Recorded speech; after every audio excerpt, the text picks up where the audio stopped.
Le bon moment est souvent une illusion que notre cerveau utilise pour retarder l'action. Bienvenue sur le bon mindset à travers différents concepts autour de la psychologie, de la confiance en soi et des relations. Notre objectif est de vous aider à développer un meilleur état d'esprit pour construire une vie plus épanouie. Aujourd'hui, nous allons explorer le concept suivant. Pourquoi attendons-nous toujours le bon moment pour commencer? Avant toute chose, le bon moment désigne la période idéale ou encore le moment opportun pour accomplir une action, prendre une décision ou encore saisir une opportunité.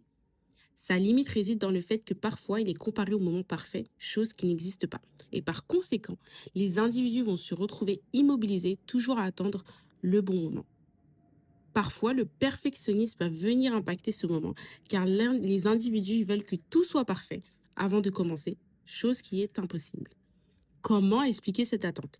Elle s'explique par plusieurs facteurs, dont le besoin de tout contrôler et donc que tout soit parfait, comme nous l'avons abordé précédemment avec le perfectionnisme, ou encore une peur de l'échec et donc par conséquent on ne se lance pas, ou encore une peur du jugement. On attend qu'en fait on ait tous les outils, euh, la situation parfaite avant de se lancer.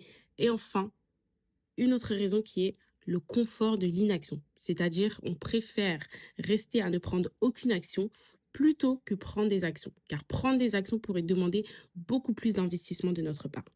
Les conséquences de cette attente sont une perte de confiance, car le temps y passe et l'individu va stagner. Les occasions qui sont manquées, car c'est dans le processus que l'on apprend, alors que si on attend, on n'apprend pas, on n'évolue pas, on est toujours au même point.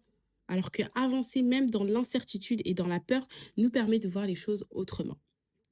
Ainsi soit-il, on comprend l'importance de changer de perspective. Et pour cela, il faut d'abord, avant de mener les actions, identifier ce qui nous bloque, identifier les peurs, identifier ce qui nous empêche d'avancer et surtout comprendre pourquoi et de quoi nous avons peur.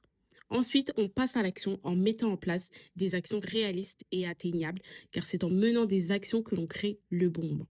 On comprend donc que les actions, elles offrent une perspective différente et justement, elles vont venir alimenter ce bon moment.